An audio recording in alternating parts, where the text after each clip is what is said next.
प्यार से बोलिए धन गुरु नानक। सदगुरु नानक भाई मर्दाना जी के साथ जंगल में वृक्ष की छाया में बैठे हुए थे और करतार की धुन में मस्त थे।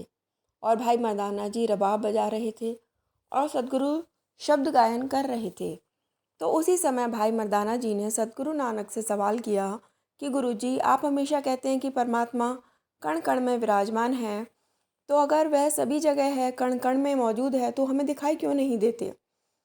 तो सदगुरु नानक ने कहा कि हे मर्दाना, जब हम दूर की किसी वस्तु को देखते हैं तो उस समय वस्तु को देखने के लिए हमें पूरी तरह से ध्यान को केंद्रित करना पड़ता है, तब जाकर हमें वह वस्तु दिखाई देती है।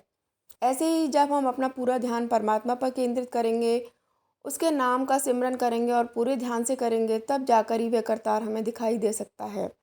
तो ये सुनकर भाई मर्दाना जी ने कहा कि गुरुजी, मैंने भी ध्यान करने की बहुत कोशिश की, लेकिन आज तक मुझे सफलता प्राप्त नहीं हुई। सदगुरु नानक ने जवाब देते हुए कहा कि हे भाई मर्दाना, क्या तुमने ऐसे व्यक्ति देखे हैं जो तरबूज को पकड़कर और सूंघकर ही बता देते हैं कि वह अंदर से लाल और मीठा होगा या नहीं।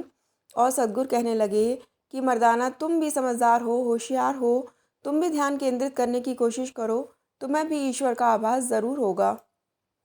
सदगुरु ने कहा कि हे मर्दाना, तुम रबाब बजाते हो, ईश्वर के भजन गाते हो, और जब भी कोई आसपास दूसरा कोई सरगम बजा रहा होता है तो तुम आसानी से बता देते हो कि कौन सा सरगम बजा रहा है और किस धुन में बजा रहा है।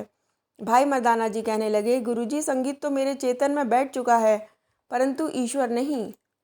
ईश्वर कैसे मेरे चेतन में आएगा। तो यह सुनकर सदगुरु नानक ने भाई मर्दाना जी को कहा कि मर्दाना, अब तुम सो जाओ, इसका जवाब तुम्हें सुबह मिल जाएगा। अगली सुबह हुई तो सदगुरु नानक ने भाई मर्दाना को एक पत्थर दिया और कहा कि जाओ, इसे बेचकर भोजन का प्रबंध करो।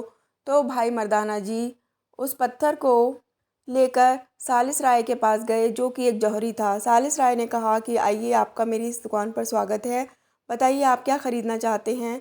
तो ये सुनकर भाई मर्दाना जी ने कहा कि मैं यहाँ पर कुछ ख़रीदने नहीं आया हूँ, बल्कि मैं तो यहाँ पर कुछ बेचने आया हूँ, जिसे बेचकर मैं अपने और अपने गुरु के लिए भोजन का प्रबंध करना चाहता हूँ। सालिस राय को पत्थर दिखाया तो वह हैरान हो गया और बोला कि हे ईश्वर, आपका धन्यवाद। और यह कहकर सालिस राय ने 100 रुपये भाई मर्दाना जी के आगे रख दिए और कहा कि हे भले मनुष्य, आप यह 100 रुपये रखिए और उसके साथ ही अपना यह कीमती जेवर अपने साथ वापस ले जाइए। तो ये सुनकर भाई मर्दाना जी ने कहा कि आपका बहुत बहुत धन्यवाद कि आपने मुझे 100 रुपये दिए, लेकिन यह पत्थर मैं अपने साथ वापस कैसे ले जा सकता हूँ, क्योंकि इसके लिए ही तो आपने मुझे 100 रुपये दिए हैं, तो मैं इसे वापस कैसे ले जा सकता हूँ।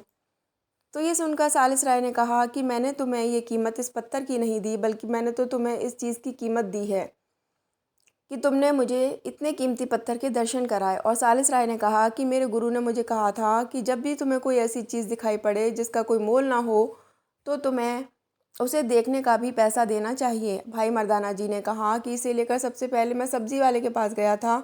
सब्ज़ी वाले ने कहा कि इस पत्थर के बदले मैं आपको केवल एक मूली ही दे सकता हूँ। उसके बाद मैं एक मिठाई वाले के पास गया तो उस मिठाई वाले ने कहा कि इसके बदले मैं तुम्हें थोड़ी सी मिठाई ही दे सकता हूँ, अगर लेनी है तो ले लीजिए, नहीं तो यहाँ से चले जाइए। तो ये सुनकर सालिस राय ने कहा कि भाई, मैंने तो आपको इस कीमती पत्थर के दर्शन करने की कीमत मात्र आपको दी है। भाई मर्दाना ने उस कीमती पत्थर को और उन 100 रुपये को सदगुरु के सामने रखा। सदगुरु नानक ने कहा कि हे मर्दाना, यह सब देखने की दृष्टि पर ही निर्भर करता है। जिसके पास इसे देखने की दृष्टि ही नहीं है, वह इसकी कीमत क्या लगाएगा। और सदगुरु भाई मर्दाना से कहने लगे, इसी प्रकार जब तुम ईश्वर को अनुभव करने की दृष्टि पा लोगे, तो तुम्हें भी ईश्वर का आभास होगा और करतार की प्राप्ति होगी। अगर आपको ये जानकारी पसंद आई तो प्लीज़ हमारे चैनल को लाइक और सब्सक्राइब करिए। Thanks for watching.